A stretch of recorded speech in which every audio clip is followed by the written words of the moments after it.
Can you imagine what it must be like to wake up in the happiest country on Earth? Finland, with its endless forests, lakes, and of course the Northern Lights, has secured the crown as the world's happiest country. But what's their secret? According to the United Nations Sustainable Development Solutions Network's annual World Happiness Report, Finland has held the top spot for 6 years straight. But here's the thing, many Finns themselves don't feel particularly happy. Take Nina Hansen for instance. She's a 58-year-old high school English teacher from Kokkola, a city on Finland's west coast. I wouldn't say that I consider us very happy, she says. I'm a little suspicious of that word actually. Nina's perspective isn't unique.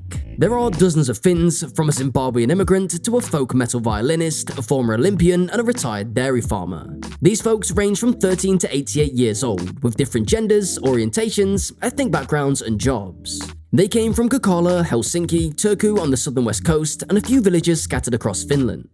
While they praise Finland's robust social safety net, the mental health effects of being close to nature, and the personal joys like sports and music, they also mention feelings of guilt, anxiety, and loneliness. Instead of calling themselves happy, they often describe Finns as quite gloomy, a little moody, or not big on unnecessary smiling. So, what's the real deal behind Finland's happiness ranking? Imagine living in the happiest place on Earth, yet still having worries and concerns. As we saw many Finns do, they're anxious about threats to their way of life, like the rise of far-right politics, the ongoing war in Ukraine, and their tense relationship with Russia. It seems that even the happiest people aren't always happy. But there's something close to content. Finns find satisfaction in living sustainably and seeing financial success as meeting basic needs, explains Arto Al-Salonen, a professor at the University of East Finland. When you know what is enough, you are happy, he says.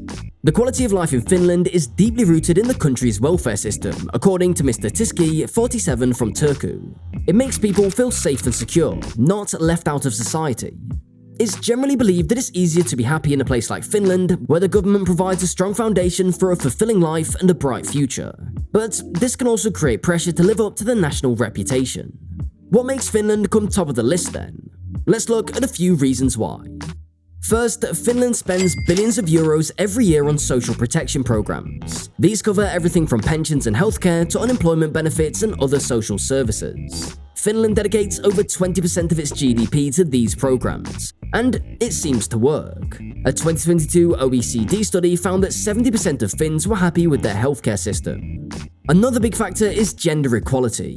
Finland is a global leader in this area, according to a 2023 report by the World Economic Forum. By April 2023, women made up 46% of the Finnish parliament and 40% of municipal councillors. The country also ranks 5th in US News' best country for women, with 98% of Finns agreeing that women should have the same rights as men. Finland's commitment to gender equality dates back to 1906, when it became one of the first countries to grant women the right to vote. So, between a strong safety net and a long-standing dedication to gender equality, it's no wonder Finland is often seen as the happiest place on Earth. Finland is incredibly family-friendly. Unlike in the US, where new parents often struggle to balance leave and finances, Finland offers some of the most generous parental leave allowances in the world. New mothers get 40 working days of pregnancy leave, and each parent, whether biological or adoptive, gets 160 days of parental leave. This generous policy helps to explain why Finland ranks number 3 in US News' best countries for raising kids. Finland is also serious about the environment. It has ambitious goals like achieving carbon neutrality by 2035. Even though it's still working towards these targets, Finland has the lowest air pollution among OECD countries. Education is another area where Finland excels. The country invests heavily in education, particularly in vocational programs, with over 2/3 of high school students enrolled in vocational training. Education is free from pre-primary to higher education, and only 2% of students attend private schools. This system results in much lower levels of graduation debt for Finnish students compared to their OECD peers.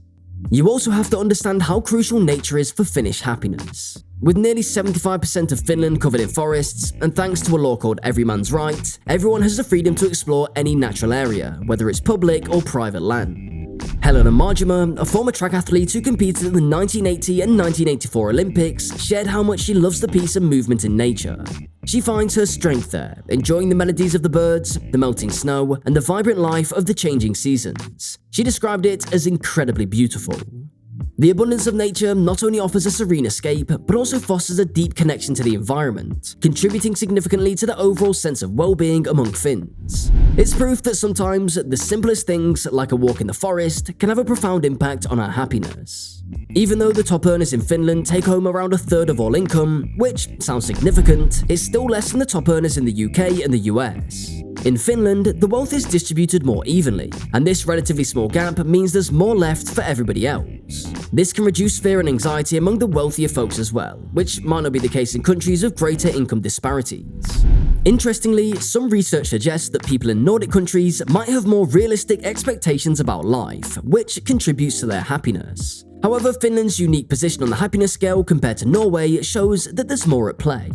Could it be the nuance in language and culture, or perhaps the way people in Finland perceive the global surveys themselves? There's even speculation that Finns are getting better at these surveys because they understand what's being asked. But let's not overlook the practical factors. Finland's education system is renowned for its equity, ensuring that nearly everyone gets a good education regardless of their background. Additionally, Finland's housing policies are impressive, offering a range of social housing options and maintaining low homeless rates. Their healthcare system, known for short waiting times, even during the toughest pandemic years, also contributes significantly to their high rankings. In fact, Finland often ranks in the top 3 for over 100 global measures of economic and social success, outperforming even Norway in many areas despite having less overall wealth and no oil.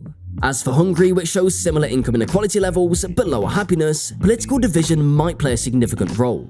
The European Parliament suggested in 2022 that Hungary no longer fully qualifies as a democracy. So while income inequality does influence happiness, other factors like education, housing, healthcare, and political freedom also play crucial roles in determining why Finland is such a happy place. China, on the other hand, might not always be as fearful as the Western media often portrays. Their happiness levels sometimes exceed what you'd expect based on their inequality.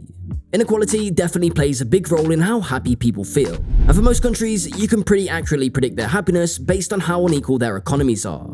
Take the UK for example. Its happiness level fits right in with what you'd expect from a country with significant economic inequality. Costa Rica stands out interestingly. The country has chosen to invest heavily in education rather than maintaining a military, and this decision has had a big impact on its happiness. As the president said in 2019, their focus on human talent and well-being, made possible by redirecting resources from military spending, shows how investing in people can lead to higher happiness. So, what can other countries learn from this? If you're aiming for a happier nation, the key steps involve electing leaders who will work towards greater income inequality, ensuring that social services like education, housing, and healthcare are both efficient and fair, and making sure that people have a sense of freedom and inclusion. And, of course, making sure that everyone's voice is heard and that fear doesn't overshadow daily life. What do you guys think? Let us know in the comments section below. Hit that like button and subscribe for more engaging content, and I'll see you in the next one.